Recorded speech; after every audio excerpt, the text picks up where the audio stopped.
Toads today. We're gonna start in a minute. Toads. It was from caption.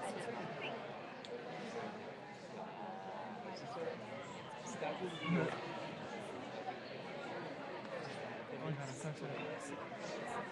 So excited.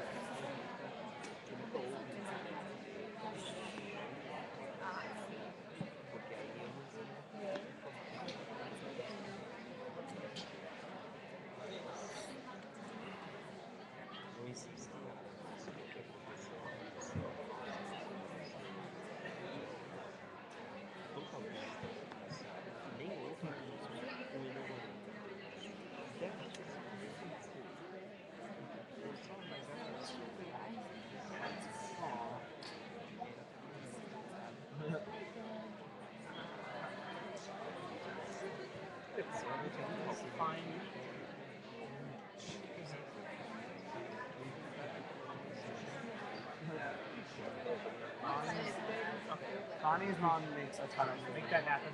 So we can stop doing this. Oh my god, it's quality. Kyle Round doesn't have a very big following, Oh actually. my god, hi. Hey. Much better. Because it's like it's on our Facebook page, so anyone who sees it in the timeline just clicks on it. So even though we're linking it to Kyle Round,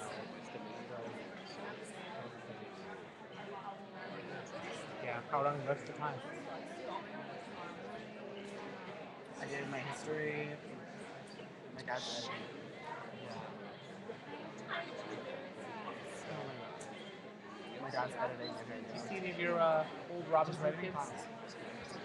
You have Helmet, right? Oh. Yeah, mine was due nice. on last Tuesday as well.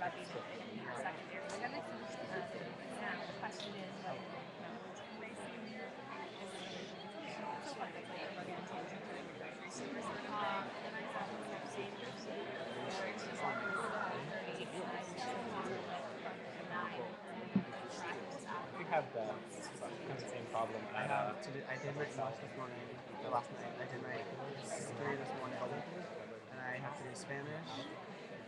Oh god. That was nice. Spanish. First time we call it. And I have to read my independent reading because no, for Ashley. You said Ashley's going to go. She's talking about it. Thank you. That'll stop it. So, but come on.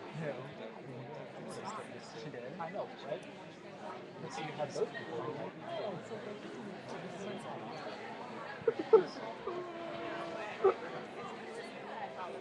Let's bring the mic to women's Let's just start with It's kind of awesome. Oh my god. I don't want to take a so- picture with us.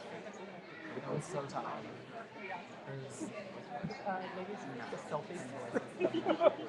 and it's starting. Hopefully this is like the title screen.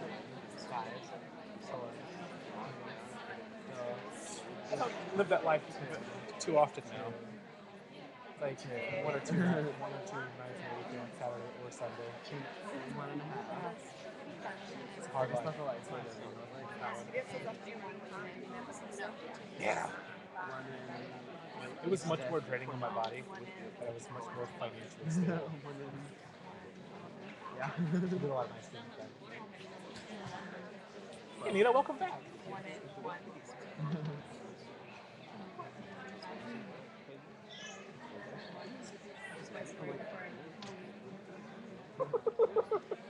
All those nice things. Don't do those anymore.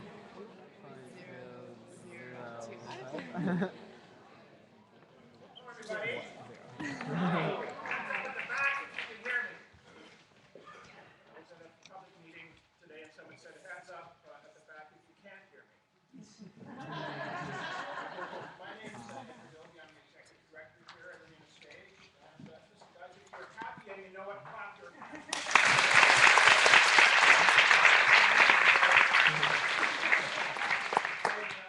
I'm thrilled to welcome you to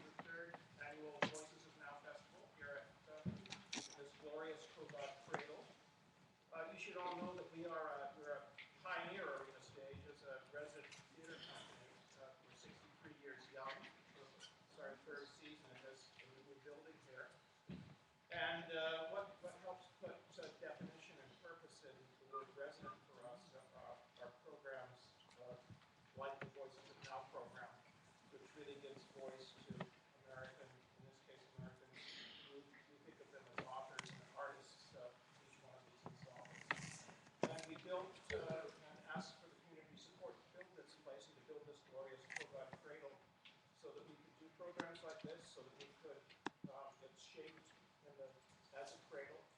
Cradle suggests that it's there to comfort and protect and allow you to take risks, and that's what this space allows us to do.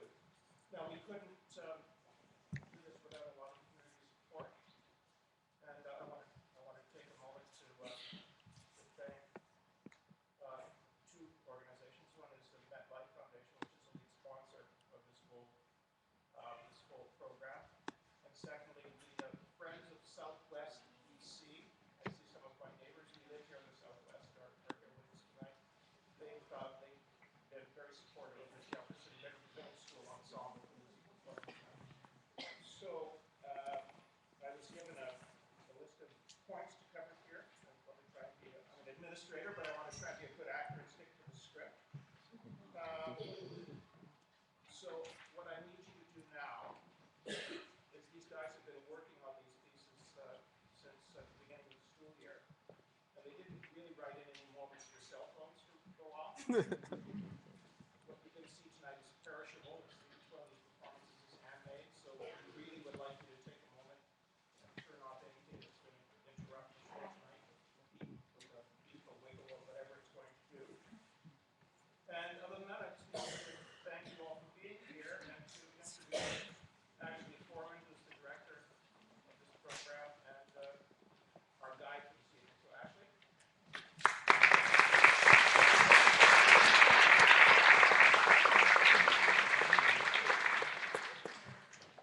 So my name is Ashley Foreman. I'm the Director of Education at Arena Stage and the Director of Voices of Now. I'm really excited about this evening because the ensembles tonight are sort of our home team ensembles for a few reasons. Voices of Now is a devised theater program, which means that we work with ensembles of young artists to devise original theater that is autobiographical. So all of the words in the plays are written by the artists on stage. The artists performing the words are not necessarily the artists who wrote the words that they're speaking, but it is all autobiographical. It comes directly from them. Each play begins only with a title, and from that title, the artist brainstorm questions and stories and themes that are close to their hearts. And in the end, what they're tasked to do is create theater that will hopefully change the world in some way, that will allow the audience and their communities to think about the world differently, to question, to discuss. So their plays are really intended to create discussion. And because of that, we actually follow every night of performances with a talk back so that we can continue the discussion with the artists. This year we have the largest Voices of Now family that we've ever had. We have 13 ensembles in the DC metro area, 13, which is really big. And and actually the age range is huge too. We are also ages 11 to 22 for our local ensembles. And yeah, which is one of our biggest age ranges. And we were lucky enough this year to travel to India and work with 4 ensembles there to create original theater in 4 different cities. And tonight, the first ensemble that we worked with in India, in Kolkata, is actually watching this performance through live stream. So we're really excited about that and we'd love to welcome them. And also to honor their work and the Voices of Now play that they made by watching the video of part of their talk back so that we can see the discussion that they started with their art. So first, we'd like to start with that.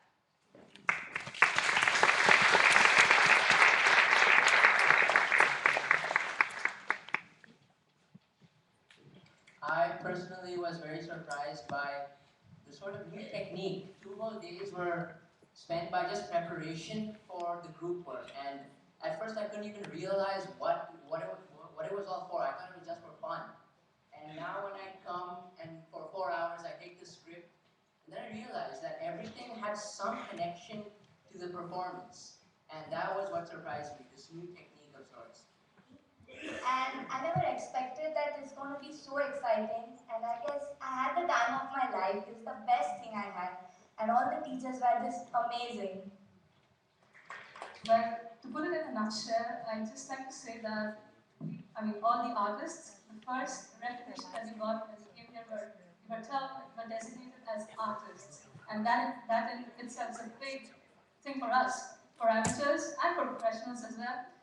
We were like the web clay and they were the sculptors. That's all. I'd like to add that what we really learned was teamwork. Like, it's not about individual people performing and being in the limelight. It's about the entire group performing together what really matters. And this is what we really learned in this session. Being generous, yes. When I first heard we were coming to a workshop, I thought we'd be just sitting and doing work all day because workshop. But when I came into the room that we were using for practice, they were so nice. The first thing I heard was, "Oh, hi, I'm Raymond. Nice to meet you." And I felt so relaxed all of a sudden. And we sat down and they gave us a speech as to what it was all about, and they gave us an introduction that made us more relaxed and calm. And they made us feel at home. And I'd like to reiterate once again that this program has really helped to bridge the gap between the two countries as well, because it's very subtle, but you learn so much about each other's cultures just through interacting, through stage, through these workshops. You don't need to tell a lot about each other's countries, but you send out such subtle messages that everybody at the end of the day is a good human being.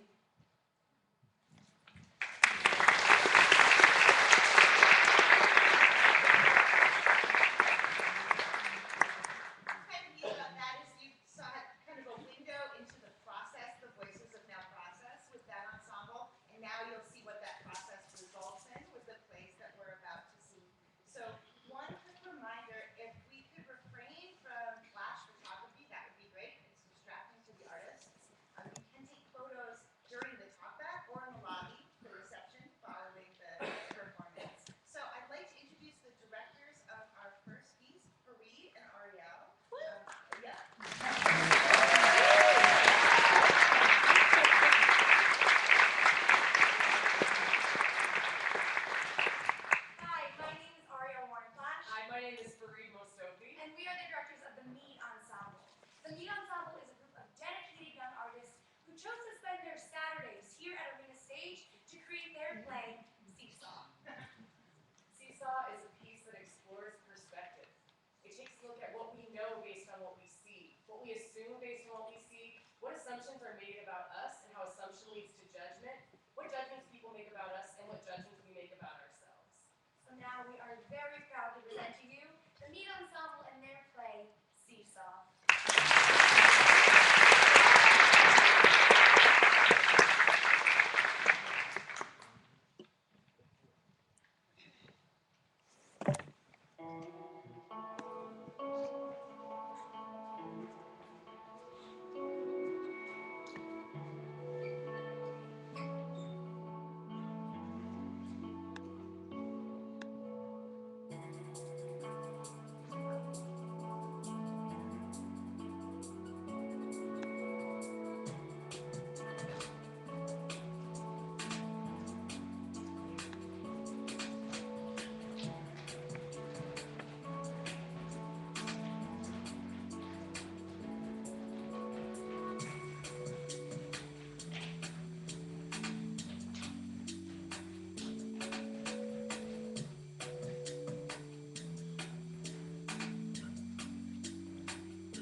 I don't see the other side of the entire playground.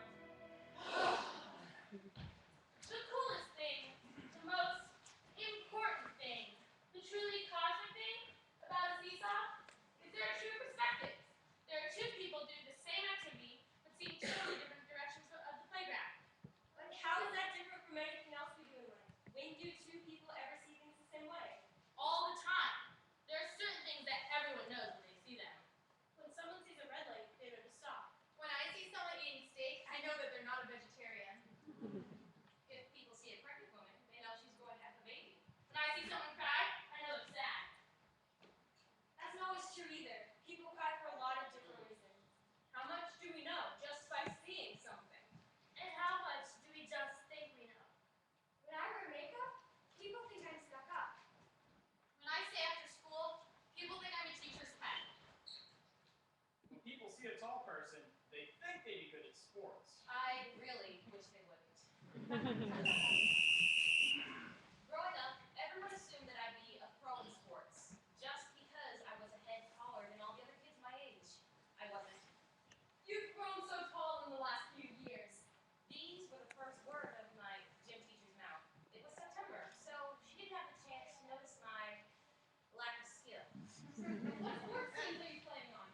I'm sure being so tall it comes naturally. Actually, I've been focusing more on the performance. We have to get you into some track and field, volleyball, basketball. Class was starting, so there wasn't enough time for me to display that she picked the sport I stunk at the most. The only good thing about basketball is that I don't lead class. The tall person is never the last one to be picked at basketball. But other than that, basketball and I have never seen eye to eye. The ball is too big. The hoop's too far away. The buzzer's too loud. But since it was a new year and a new class, I decided to try. When the game started, Alexis's coach tried to compliment her. But after I pushed the ball up the wrong side of the hoop, she stayed silent. Alexis the ball, she passed it right back. At the end of the game, Alexis's team lost 4-1. As I walked out the door of the classroom, my teacher told me, not everyone is meant to play sports. There are a lot of things you can't know about someone just by looking at them. And by making assumptions, you can be hurtful, even if you don't mean to be. Over the summer, I went to a musical theater camp. Even though I was there with two of my good friends, I felt alone because they, along with all the other girls, were constantly talking about boys. Did you see that guy? Do you think he likes me? As they talked about who liked whom, I sat alone, listening, because I had nothing to contribute. That week, one of the songs we were singing was On My Own from Les Mis. To prepare us, the director enthusiastically reminded us that every girl has a boy she loves who doesn't love her back.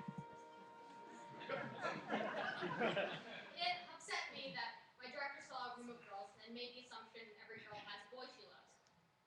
I'm gay, and I saw theater as a safe place where I could be myself. But at this camp, I just felt isolated. I became so unhappy that I decided to tell my parents. And they were really worried that something horrible had happened. And were practically relieved to hear it was all about being gay. Now they're completely supportive, and I have a new group of friends who love me for who I am.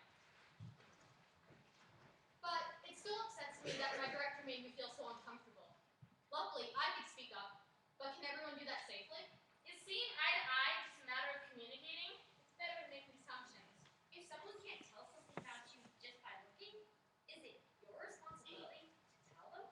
That's easier said than done. So much of growing up is about finding balance.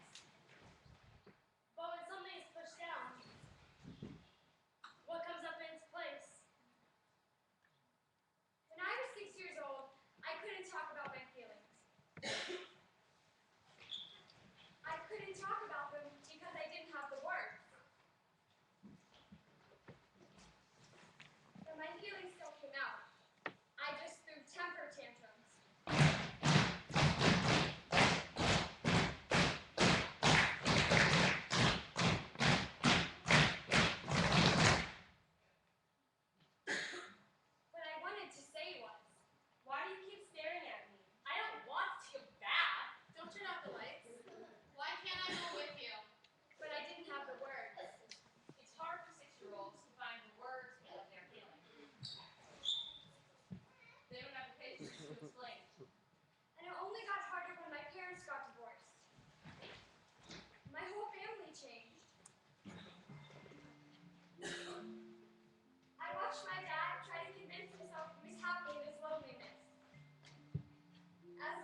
I told my tech director I'd already done the caption.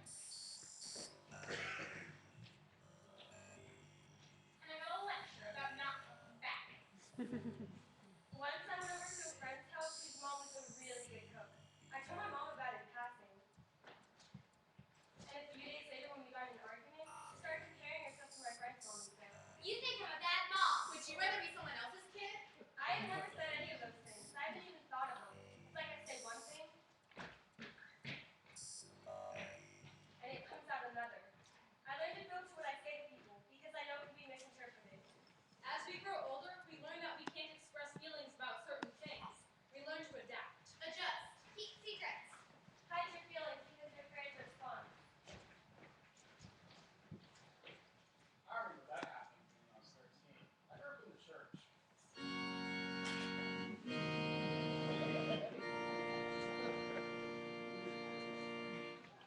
Both of my parents are pastors. So as I grew older, I started having questions and called myself atheist for a bit.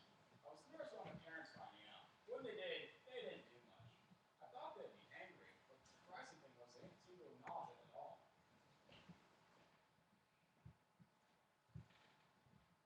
Religion is a difficult subject to talk about. You can never really see eye to eye.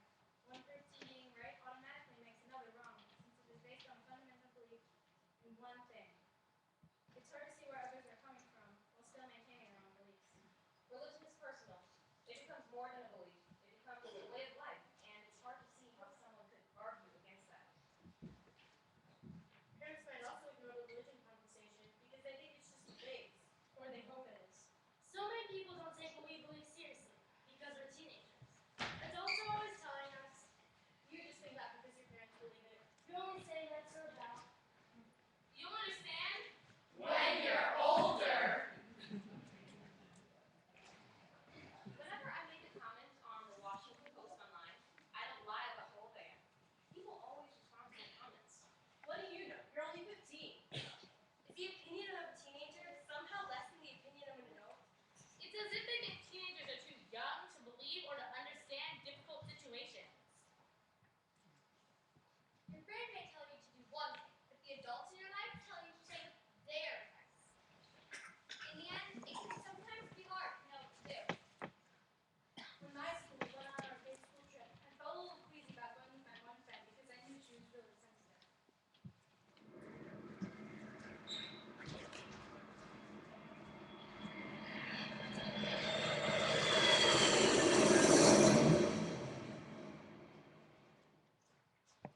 Sophie tried to comfort her friend when she got scared at night, but she wasn't really sure what to do. When the school got back to the airport in DC, my teacher told Sophie, right in front of the girl, that she had been a good friend. My mom reminded me that my friend had been in an orphanage for 6 or 7 years, which could be why she was scared at night. She told me that I should watch over this girl when I got back to school.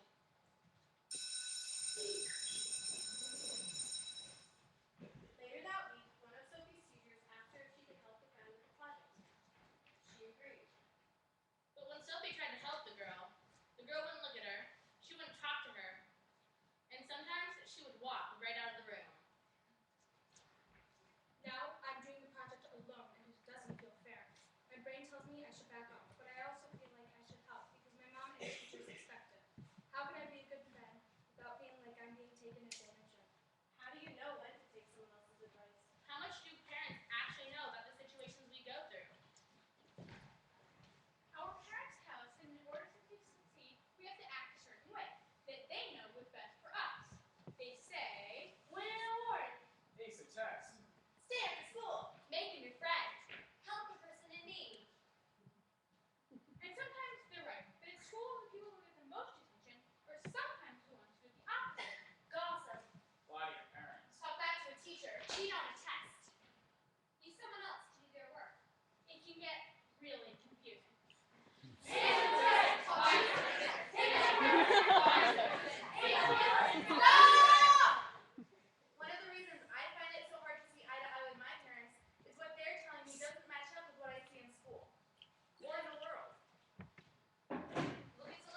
that doesn't mean I like it.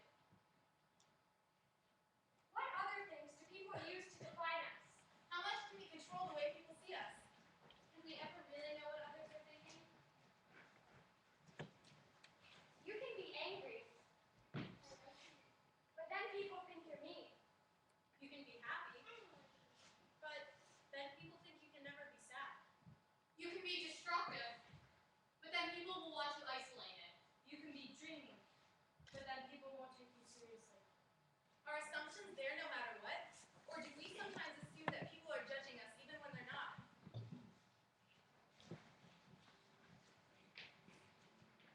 When we look in the mirror, we see all our flaws.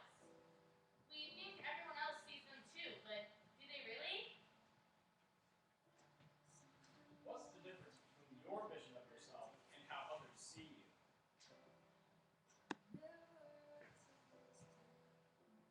When I look in the mirror, I see a person with hopes and dreams and a whole life ahead of them. And if people can't see those possibilities, then they can't even begin to imagine their true potential.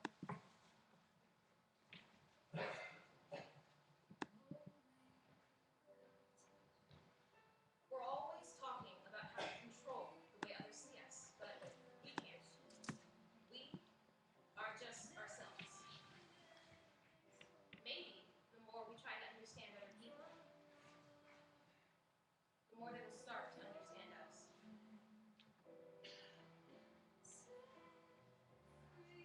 If we took a moment to understand each other's point of view, we could come closer to a balance. If we saw each other's point of view, then we would come closer to seeing what they saw.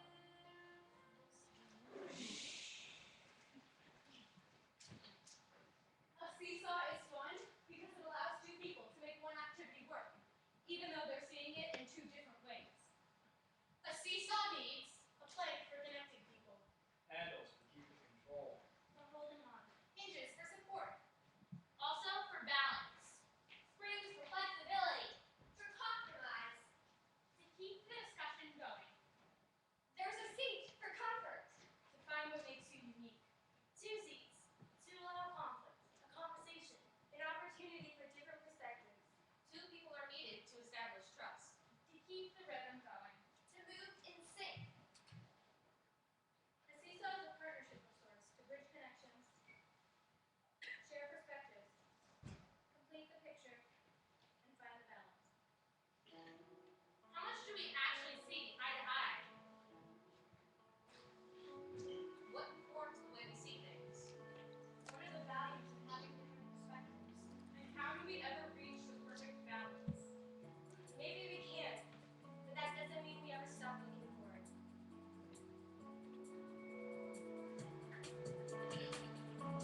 And then, boom! I'm thinking it's just the shoe falling. I'm thinking it's just a tree branch snapping. Boom! Boom! It's not. It wasn't. The room is getting darker. The sound is getting louder. I scream. I wake up. It was a nightmare. Sometimes you get pretty dang. And the places we are supposed to feel most secure, like your bedroom or under your covers, are not secure. Security. Security is the quality or state of being secure. I'm feeling safe. Like a baby sleeping in his mother's arms. A puppy at the park on a warm day. An ice cream truck. A life preserver. And park cars with locks on them. Strapping your seatbelt. Shutting the door. Setting the alarm. Security is freedom from fear and anxiety. Security is freedom from danger. But how do you keep yourself safe in a dream? Is there a way to shut the door or set an alarm anytime you feel frightened? Like when you're at school? On the walk home. Even on my block. What if there was something you could say or do or have to instantly feel safe? Like a security blanket. Yeah, I had a security blanket when I was little. I would take it everywhere. Me too. I didn't have one. Well, a security blanket is something soft and warm that keeps you safe during the night.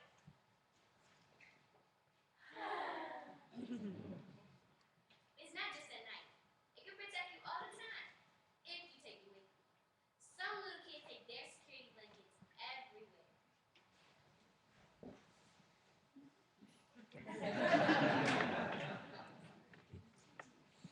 Like my little sister. Hers had a kitty blanket. Mine had Mickey Mouse on it. Mine was handmade. My monster knitted it for me and I still take it on planes. What? Lion is scared. Well, it doesn't have to be a blanket. Now it's a purple teddy bear. The point is, it's something you have a special bond with. Something that you need. You might not remember where it came from, but you always had it. But you can't drag a Hello Kitty blanket with you to school. Or carry a purple teddy bear with you on your walk home. Why not? Why can't you? I think you can. It wouldn't be safe for you or the blanket. The blanket could get damaged. Or lost. Or it can make an even bigger target. You might get teased for having it. The kids who are going to beat you up or make fun of you will beat you up worse when they see you're carrying a baby blanket with you. Nana saw Charlie Brown take his blanket everywhere he goes. Everybody teases him, and he doesn't care. But that's a cartoon. I guess carrying a security blanket can make you seem childish, like you can protect yourself.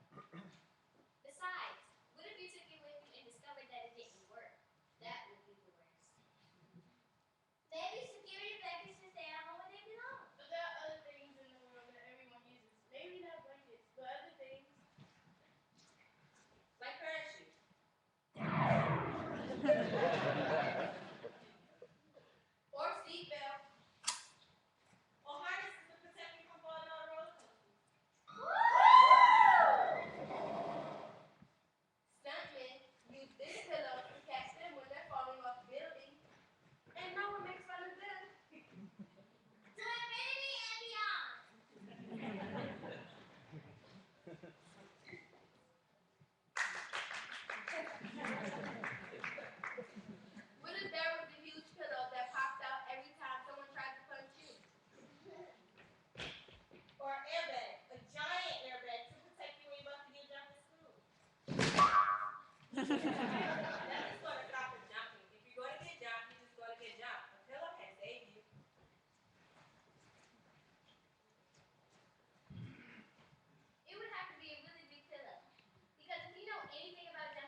Basically, places the dogs don't go or feel like them.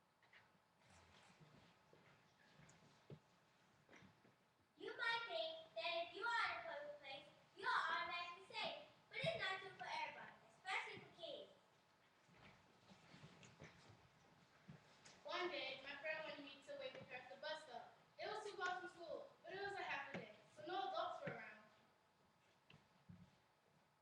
It all started when a group of 7 girls thought my friend was gay. She was a target. About 5 minutes after we got to the bus stop, we heard some yelling. We saw them coming, but when we went to run, we saw that 2 girls were coming at us from the opposite direction. 5 from one side, 2 from another, 7 people against 1. The 2 girls that were chasing us took their shoes off and started to hit her with them. I was trying to help her, but I couldn't because I was being held back by the 2 girls. One girl held my friend's hand behind her head, while the other girls beat her up. All I could do was watch her get punched. Kicked in the head, screaming for help. They heard cops coming, so they ran. We had to call an ambulance. The girls didn't come back to school that week because they didn't want to get in trouble. My friend had a broken jaw and a fractured skull. My friend ended up moving. One thing you should know about jumping is that it doesn't just happen on the streets. Last year, in the gym locker room at our school, this girl got jumped. She was always talking about how kids back so they confronted her. It was a group, maybe 6.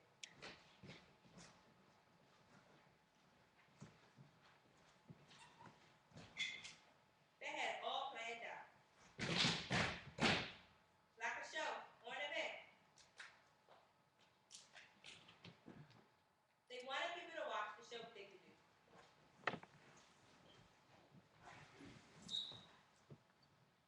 Some kids showed up to the fight just because their friends told them to. Some had their phones out to record the fight.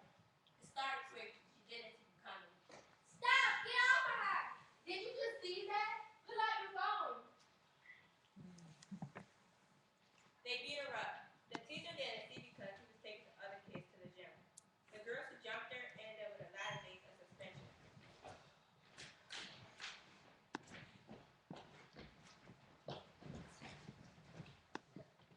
About a week later, they were back in school. Why do people think jumping is okay? Just imagine it happens to adults, not at school, but at their workplace. A group of coworkers hide in the break room. They're about the water cooler. Coffee maker. Or behind the fridge. They're casual. And then, when one person comes to get their coffee or their bag of chips, the group of coworkers jump the person. One stepping on their toe, while another attacking the stapler. That wouldn't be okay. If someone jumps an adult at work, that's assault. They can go to jail.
My mom is pretty fierce too. When I was in fourth grade riding my bike, the chain popped.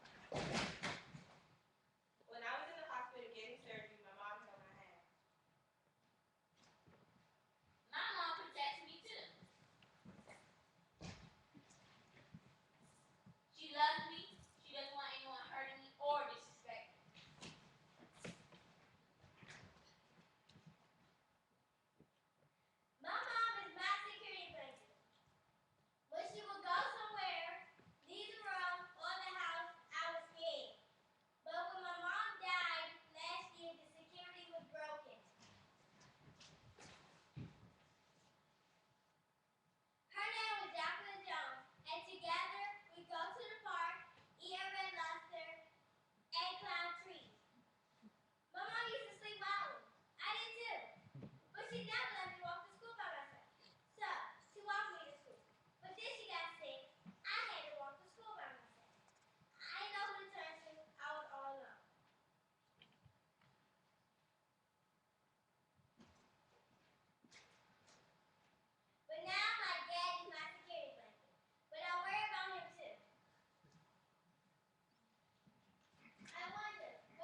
Good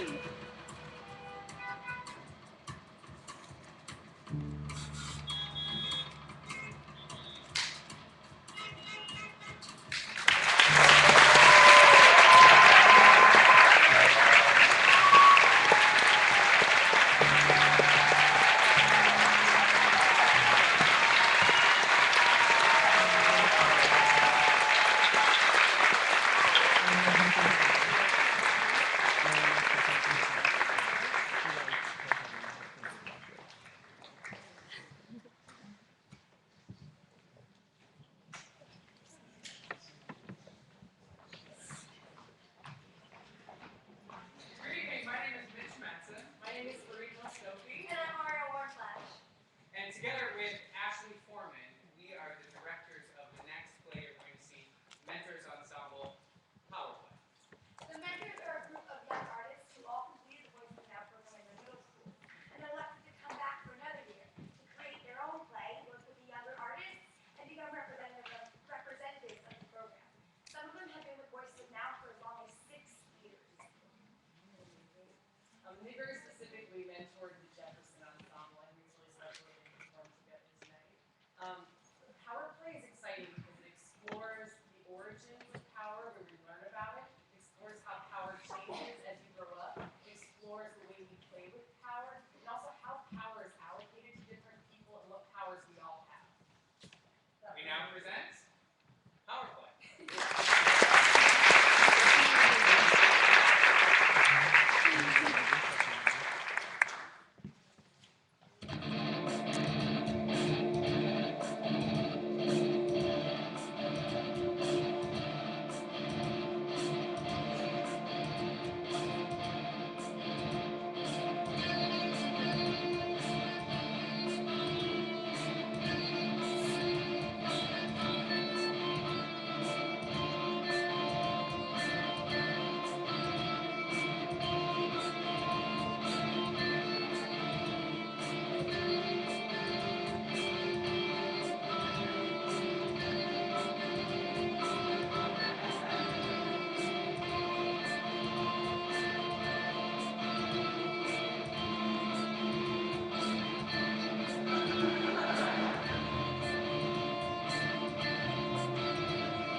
Power is Please! Never!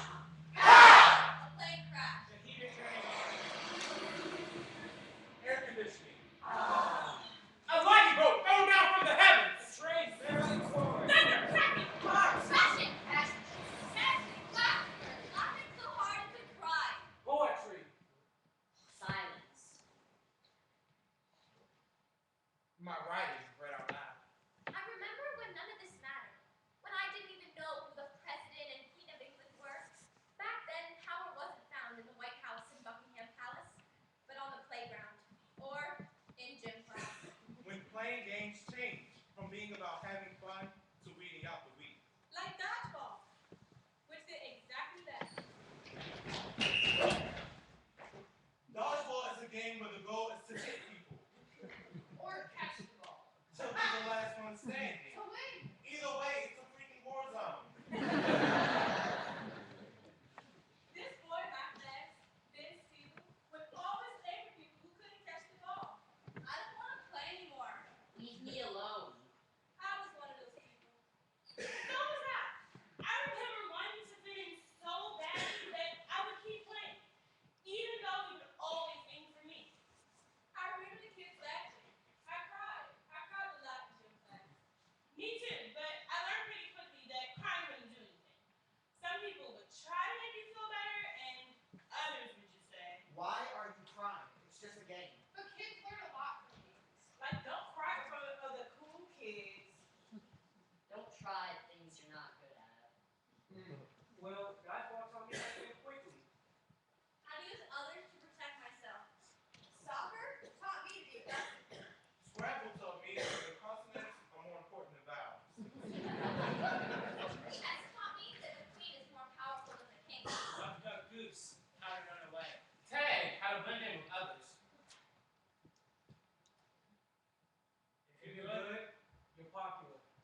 Physical power plays aren't always obvious.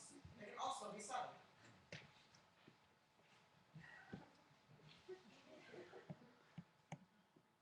How do you know when someone's calling a power play? How do we exert our power? When do we learn what power is? Puberty. At least it did for my friend. In 8th grade, my friend started to grow up.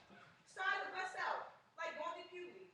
Breast growing, butt getting bigger, the whole 9 yards. And she started to get male attention. The boys would say. You bad. You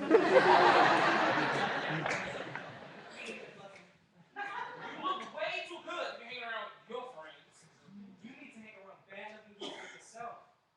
At first, she didn't like the attention. It was like, Why are they doing this? I feel uncomfortable when they look at me. I don't want all this attention. She was getting annoyed. but it slowly went to her head. Do you think he likes me?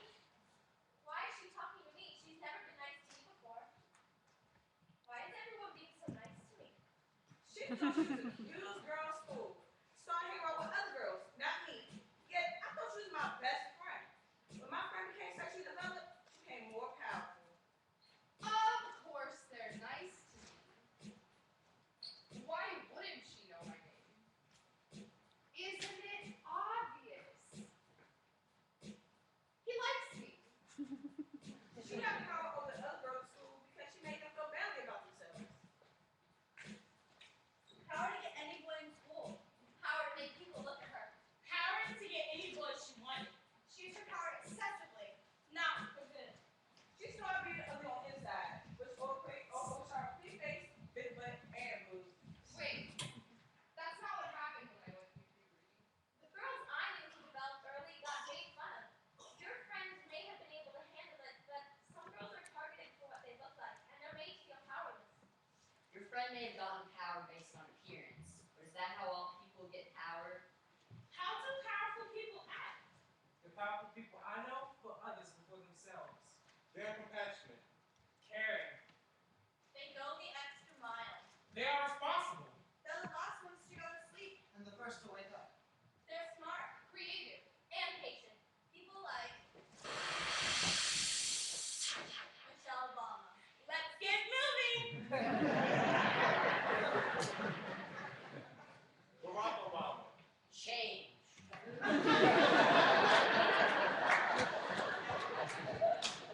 Bill Gates. Cha-ching! Judge Judy. Welcome to my court. Oprah. You all get a car! Rachel Maddow. Scandals with the IRS. And the Pope.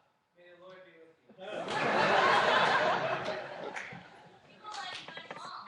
Bad. And older brother. Except, not always. Me and my friends were hanging out after a music event at school. David, good night! When my sister came over, she was being your stereotypical annoying little sister, making fun of me, Trying to butt in. embarrassing me. Lying. When my friends started making fun of her. Hannah Montana sucks. You look like 2-year-olds. They pushed her outside into the snow and held the door shut. She was terrified. She was banging on the glass door. Then my parents walked over to say it was time to go. They saw my sister outside and pushed my friends aside and opened the door.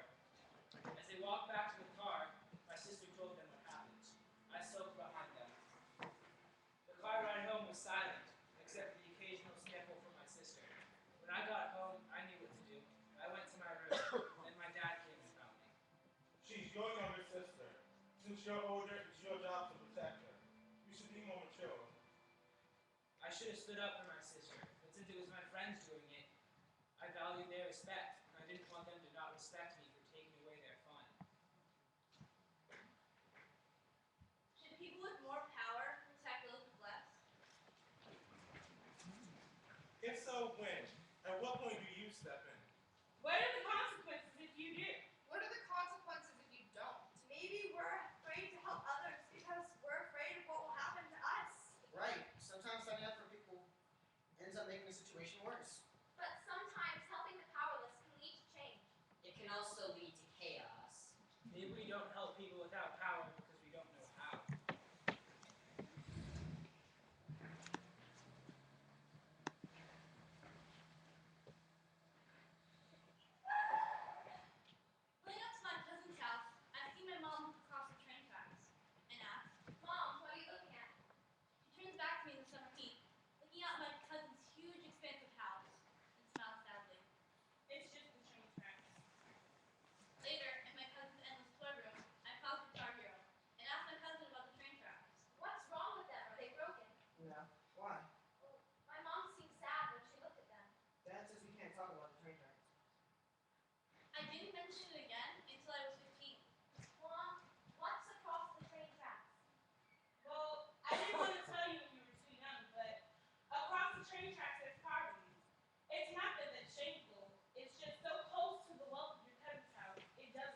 I'm scared to ask that. If I ask that, my mom might look at me like, why, you want to move?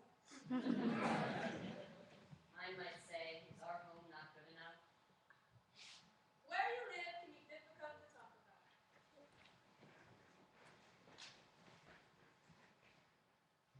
The community is different depending on where you live. The schools are different. The places with the less money are not the places with the best schools. If the community can't afford the housing, then they can't afford the schools. It's a cycle.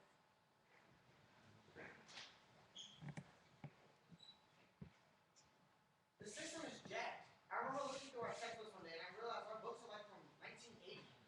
Can our school not afford textbooks? That wouldn't happen at my school. So why did that happen at one school, not at the other? It's the structure. I think it is the kids. The background. The environment. Leaving Jefferson Middle School, I knew I had to go to Duke Ellington High School for the Performing Arts. Famous people graduated from there, but I didn't get in, and I didn't know what I was going to do. My neighborhood school was Anacostia, which had a reputation as the worst school in the district. Students who went there dropped out and walked the streets.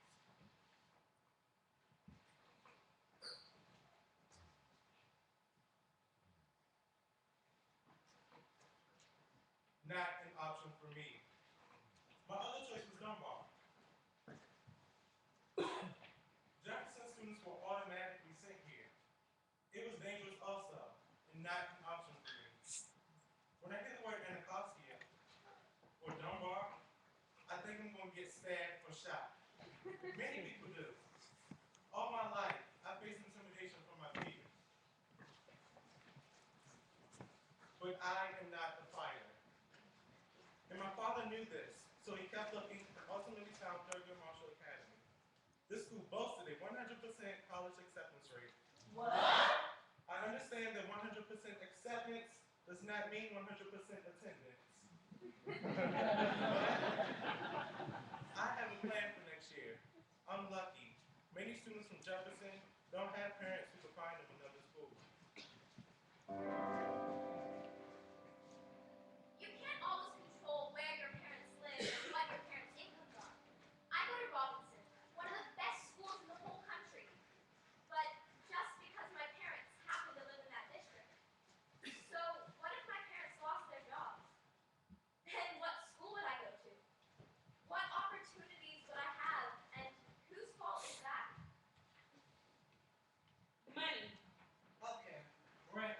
When it comes to parents, so much is out of your control.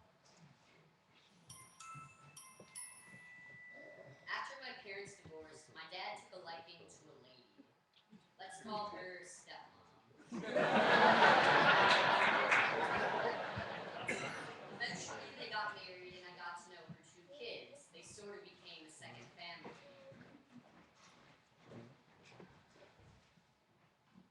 After a while, though, we stopped seeing them and moved out of their house. It wasn't until 6 months later that my dad told me that they also divorced. Now I can't remember the last time I saw my stepbrothers. The next chapter of my life brought good news and bad news. The good news is my dad has a new girlfriend. We actually have a lot in common. The bad news is the moment I see her most positive qualities could be the last moment I see her.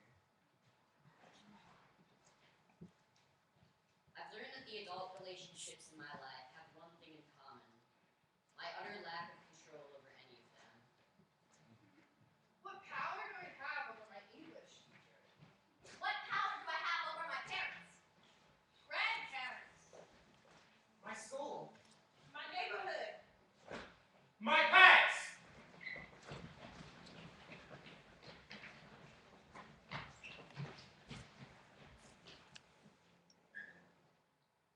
Who you've been is not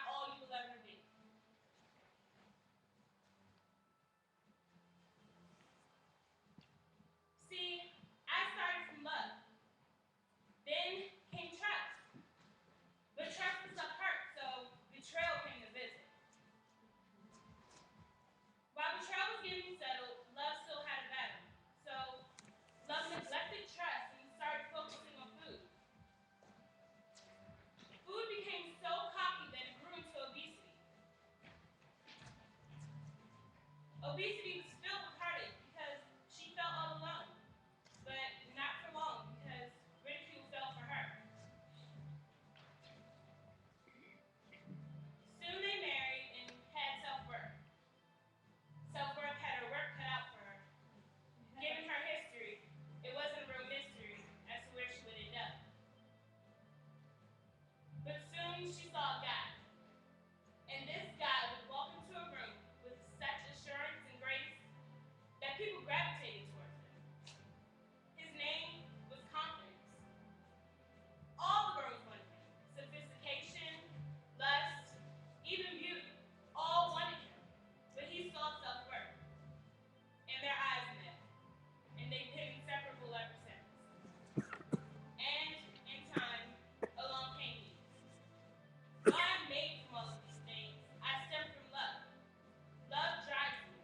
Trust encourages and guides me. They tell me where I've been, but not where I'm going. That's my choice. How do you assert your power when things are out of control? When you are in a position of very little power? Power has not always been loud. Sometimes it might be soft or silent.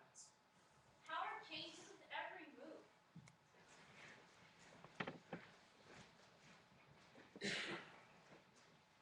can't necessarily see it, but it's always there. Power is infinite. There's always more. Power is perception.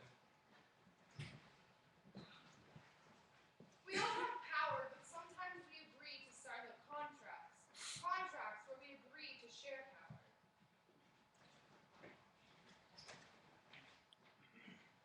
What power do you have right now? I'm standing here talking to you, and you're sitting there quietly listening to what I have to say. But do you have to? You could leave. You could pick up your phone. You could come up here and start talking to the audience. So we want to know, Who's really in power? Consider what you agree to. To follow the rules or break them? To play or sit out? To listen or to ignore? At home. At school. In your community. In the world. Is power earned? stolen? Shared?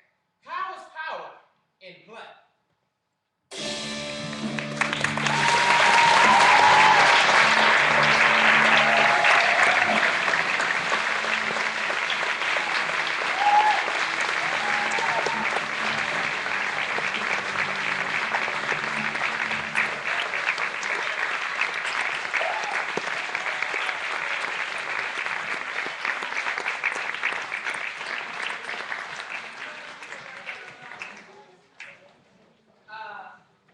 Ladies and gentlemen, thank you so much for the applause for these artists. We're going to bring out the other two ensembles to have our traditional post-show talk back, which we play a vital part. And while those ensembles are coming out, I just want to give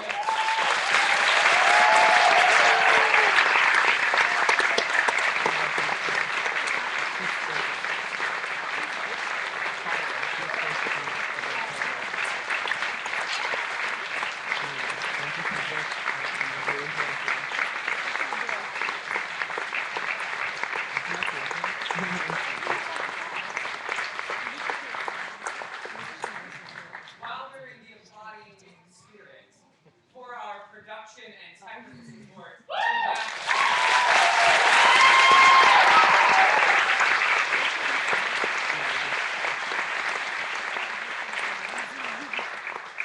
one last round of applause for actually the team of Voices Now people that you didn't see, including our fearless director, Anita Maynard Lodge, the director of community engagement, and all the other directors of the first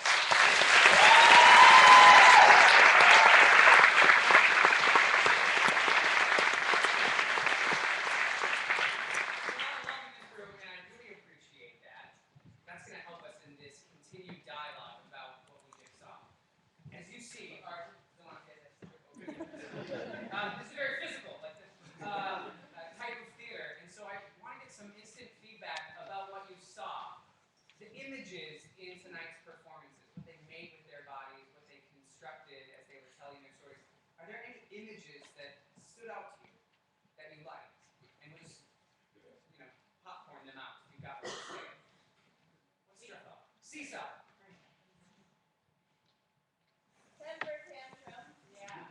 Yeah.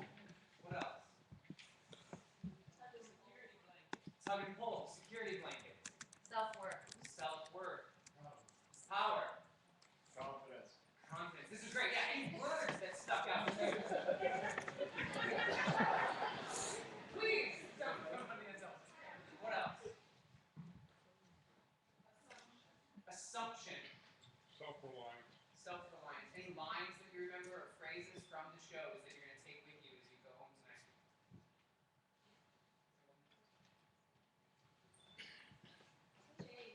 Change. What was that? Judgment. Confusion.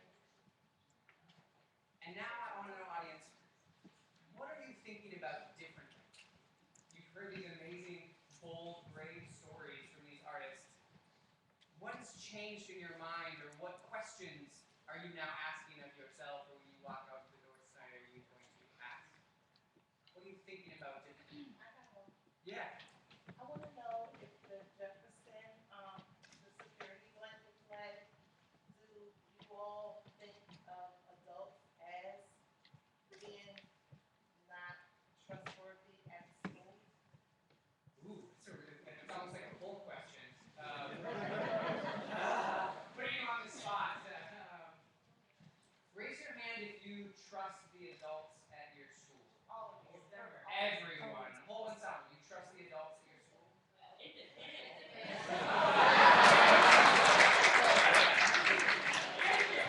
Honesty is huge, and I think the fact that not everyone's hand shot up is story enough, right? That is a question I'm going to walk home with. Not to judge kids just because they're kids. What a great thing to walk away from this from. Thank you. What else? Just a big, powerful impression of how kids see us. You know, how they see, like, how they take in the chaos of our lives and things that we do, our own relationships. It's like a big dose of that. That's great. What struck me was that how little things have changed. Insofar as when we were growing up and what the kids got to go through today, and worse. You know, it was seen to me that communication between the parent and the child going through these trials and tribulations are critical, are absolutely critical.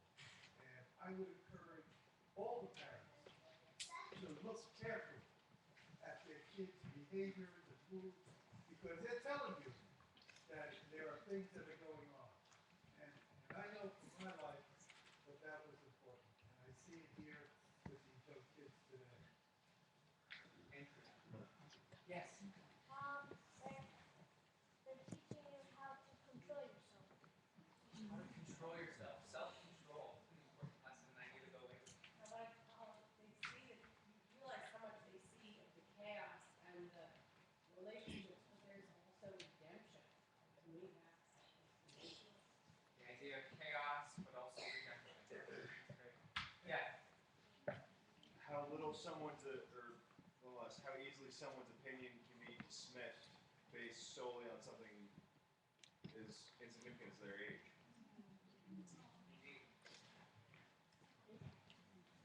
Well, what I see is that all of you performers are role models, and the people that produce this are role models and mentors and inspiration for everybody in this audience and everybody in Washington and the world. And I would really like to see all of you more performing more and telling your story to a bigger audience more often. And I'd like to see more theaters around the country trying to follow your lead.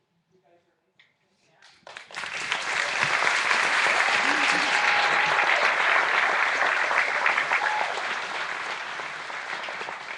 I want to use that as an opportunity to actually transition us into an opportunity for you to ask questions of the actors. And that could be a compliment or in the form of a question. So if you want to know more about their process, their stories, what it was like, this is that chance to have... Oh, yes. Hi. Well, I salute all of you guys. You guys did a fantastic job. I know how hard it is to memorize lines, so good job on memorizing your lines. I'm really impressed by that. I think the question I have for you guys, and I want to address the question you said before, was I realized how poverty really played a factor in education and experience. And I think that was beautifully put. But I would like to know, how did you guys prepare to memorize your lines, and how did you work on your blocking and make sure you guys were in sync? What was the process for preparing for tonight? I mean, when you're doing a standard play, like a musical or something, it's hard to memorize your lines because they're not your stories. These are our stories. We know how to tell our stories that affect our lives. Like my story about my younger sister. I think about what I should have done all the time. Like, I try to protect my little sister as much as I can, and I know how I want to tell that story, and that's how I wrote my story. So I kind of just tell my story instead of memorizing the line. Thank you, John. No? Yeah. So it's actually like real life. So you must actually use the exact same word, so it doesn't really matter.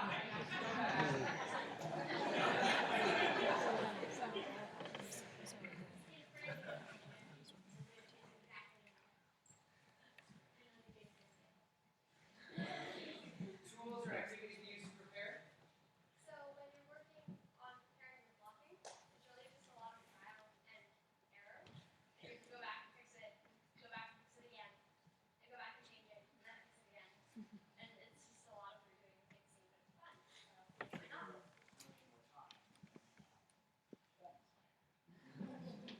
Deadlines are incredible for making art, right?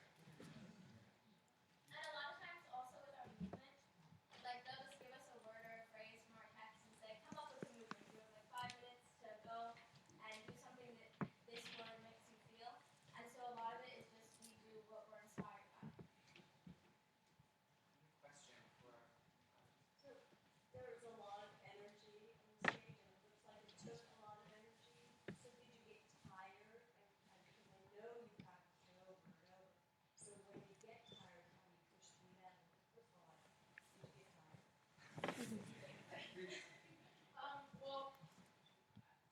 Creating shows like this is definitely a lot of work, and yes, you do get tired. But before we do the show, we have a warm up that we do, and tonight we did it with all the ensembles together because we had all been doing the exact same warm up for the past 6 months. And so that warm up got us energized and ready to perform. And when you're on stage, it's sort of like you're in the moment, and you don't feel tired until you get off stage.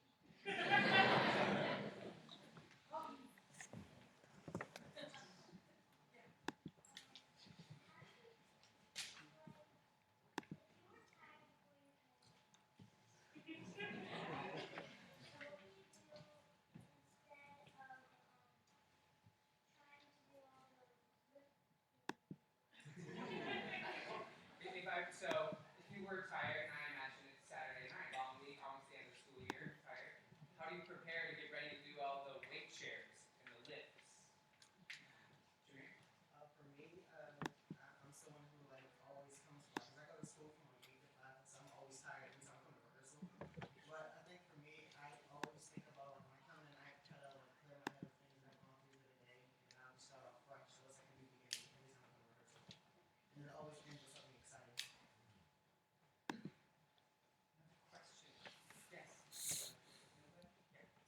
Can someone just talk about the process, how you came with the writing and the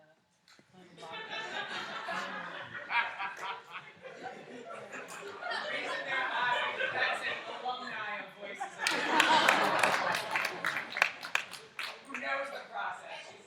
Not just any alumni, a 6 or 7 year veteran. She's great. She's testing them. She's making sure they have the right answer. The writing process, how do we write the plays? A lot of times they just give us the prompts and they like a question and they tell us to just go write for like X amount of time or like take it home and write it, and then we come back to rehearsal and we share it and we create movement pieces based off of like pieces that inspired us, and that's where all the lines of the show came from, is like the stories that we've written.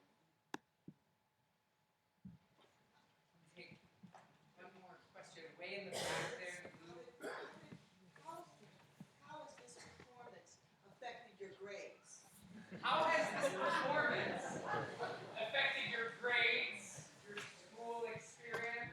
Yes? Yeah? Mom? I think my grades have gotten better because I come into school more relaxed, and being in Voices Now really helps to have, it's like a home base where you can go where no matter what happens during the week, you can always count on it still there. That's great. Thank you, Mom. Jeff? I can get with that.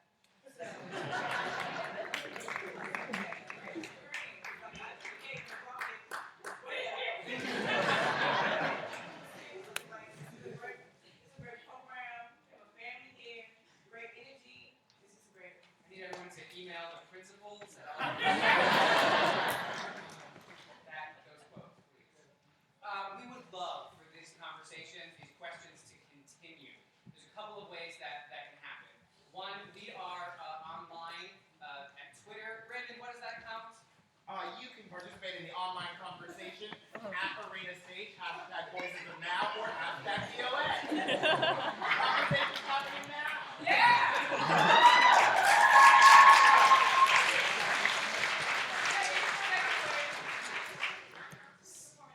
Yeah, second way this conversation continues is that there's another performance of the Voices of Now Festival happening tomorrow at 7:30. There's 3 ensembles: the Robinson Middle School Ensemble, Rachel Carson Middle School Ensemble, and the Mead Center Ensemble, which is our partnership with the Mead Center for Loss and Healing. So come back or watch it online, because it'll be streaming live